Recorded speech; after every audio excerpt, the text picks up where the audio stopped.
If you scroll through social media and feel that quiet sting every time you see someone else's life looking better than yours, do you actually know why that happens? Most people call it insecurity, something to just get over. A bad habit you should be strong enough to ignore. But behind that scroll, behind that sting, there's something much deeper that most people completely miss. It's one of the most emotionally loaded patterns a woman can carry in the digital age. And if you keep dismissing it as "I'm just too insecure" or "I need to log off more," which most women do, you might spend years feeling smaller and smaller without ever understanding what your mind is actually trying to protect you from. Let's talk about what social comparison is really telling you. 1. To debunk, it's not insecurity. It's instinct. You know that moment. You open the app just to check one notification, and 45 minutes later you're deep in someone's vacation photos, someone's relationship, someone's "get ready with me," feeling like you're somehow behind in a race you didn't sign up for. Most people would tell you that's just vanity, or low self-esteem, something shallow. Here's what's actually happening. Your brain isn't built for social media, it's built for survival in small groups.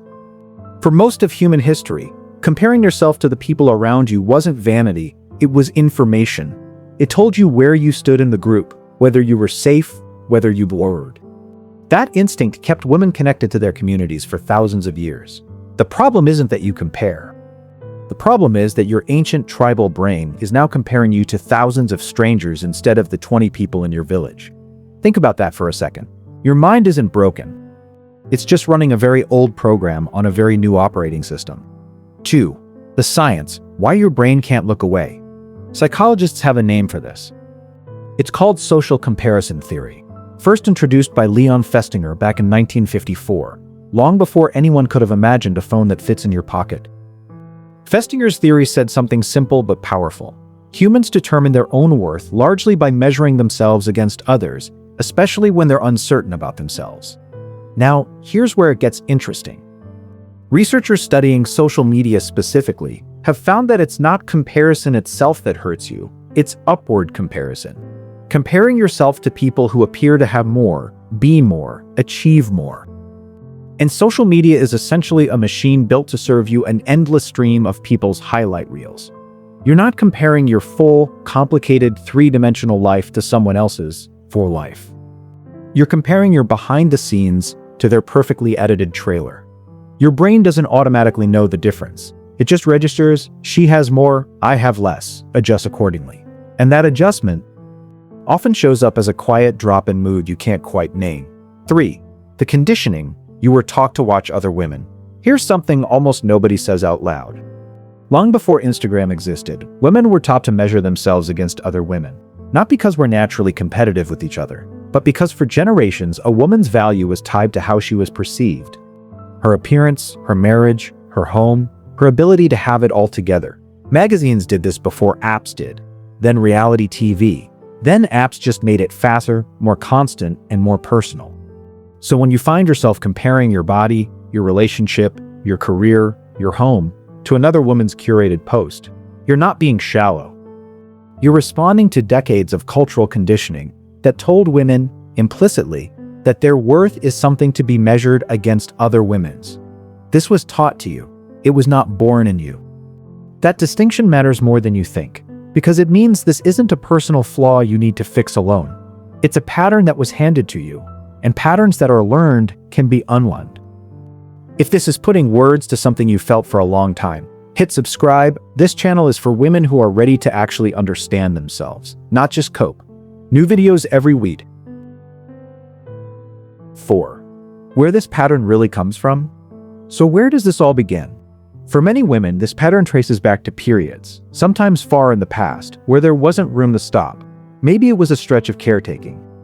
Maybe it was years of proving herself at work or at home. Maybe it was simply never having anyone ask, "How are you actually doing?" and meaning it. In those environments, pushing through wasn't optional, it was necessary. And the mind adapts to what's necessary. It learns to keep functioning even when the internal tank is nearly empty, because stopping never felt like a safe option. The version of her that learned to push through, no matter what, is still running the show today, even in moments where pushing through isn't actually required anymore. She's not malfunctioning. She's protecting herself using a strategy that once made complete sense. That's not something to be ashamed of. That's something to be gentle with. 5. The selective pattern. Why it isn't everywhere at once. Here's something worth noticing. This flatness usually doesn't show up evenly across her whole life. She might feel completely uninterested in her usual weekend plans, but still feel a flicker of something when she's with one particular person, or doing one specific thing that feels genuinely low pressure. That's not random. You probably don't feel this way with people or situations that feel safe, undemanding, or free of performance. The flatness tends to show up most around obligations, expectations, or roles she feels she has to keep playing, and it tends to lift, even slightly, in the rare pockets where she doesn't have to perform at all. That's not proof that she's broken across the board. It's proof that some part of her is still discerning, still able to tell the difference between what depletes her and what doesn't, even if she hasn't consciously noticed it yet. 6. What it's actually telling her. So if this isn't laziness or ingratitude or losing interest for good, what is it? It's a message. A very quiet, very unglamorous message that says, there hasn't been enough left over for joy lately. Not, you're doing something wrong. Not, you don't deserve to feel good. Just the resources needed to feel excitement, curiosity, or delight have been diverted elsewhere for a while. Once she understands this, the flatness stops being something to panic about and starts being something to respond to, the same way she'd respond to being physically exhausted, not by forcing more enthusiasm. By finding where the leak is, and slowly, patiently, refilling what's been emptied. If you've been feeling this way, here's what's true. You didn't wake up one day and stop caring about your own life. You ran out of the energy required to feel the caring as strongly as before, and that is a completely different thing. Your mind isn't punishing you. In its own imperfect way, it's trying to protect what little you have left. And once you know that, you can start treating this not as a personality problem, but as a signal, one that's asking, gently, for you to come back to yourself. You're not broken, you're just due for a refill.